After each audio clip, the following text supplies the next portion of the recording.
পণ্য মোড়কজাতের একটা লাইসেন্স নিতে হয়, হ্যাঁ, যে আপনি হচ্ছে এখানে ইউজ করতেছেন 350 গ্রাম।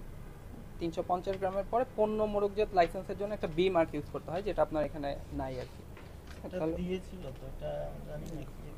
ডকুমেন্টসটা একটু দেখাইতে পারেন, বা এখানে বি মার্ক ব্যতীত আপনি হচ্ছে যেহেতু এটা বিক্রি করতেছেন, এটা বিক্রি করা যাবে না আর কি। ঠিক আছে, বি মার্ক ইউজ করে, যেমন এই যে এখানে দেখছেন যেমন বি মার্ক নেওয়া আছে। তো এটা কি প্রোডাক্ট আপনার? এটা এটা বুন্দিয়া। এটা হচ্ছে লাইসেন্স নিয়ে তারপরে আপনার প্রোডাক্ট সেল করতে হবে। আবেদন দিলে ওই যে একটা রসিদ, আমরা আবেদনের যে একটা রসিদ দিই, সেটাও পাঠাইলে হবে। কিন্তু আবেদন করার পরেও আপনি হচ্ছে লাইসেন্স না নিয়ে কিন্তু বিক্রি করতে পারবেন না আর কি।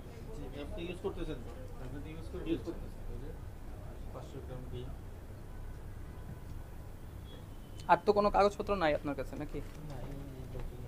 মোড়কজাত কোনো পণ্যের অনুকূলে নিবন্ধন সনদ গ্রহণ না করে এবং মোড়কে বাংলা ভাষায় পণ্যের পরিচিতি, নিট, পরিমাণ বা সংখ্যা, সর্বোচ্চ খুচরা মূল্য, উৎপাদন ও মেয়াদ উত্তীর্ণের তারিখ এবং উৎপাদনকারী, মোড়কজাতকারী, বিপণনকারীর নাম ও কারখানার পূর্ণ ঠিকানা সংযোজন না করে মোড়কজাত পণ্য উৎপাদন, মোড়কজাত বিক্রয়, পরিবেশন, সরবরাহ আপনাকে নিষিদ্ধ করা হয়েছে।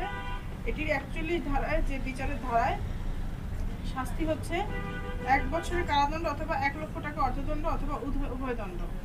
আপনাদেরকে কিন্তু বারবার সতর্ক করা হচ্ছে, আপনারা কিন্তু সতর্ক হচ্ছেন না। আপনারা যদি এরপর এই কাজ করেন, আমরা কিন্তু বন্ধ করে দেবো, আপনাদের এই প্রতিষ্ঠান বন্ধ করতে আমরা বাধ্য হব।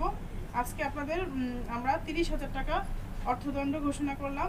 আপনি তাৎক্ষণিক এটি পরিশোধ করবেন, অনাদায় 1 মাসের কারাদণ্ড।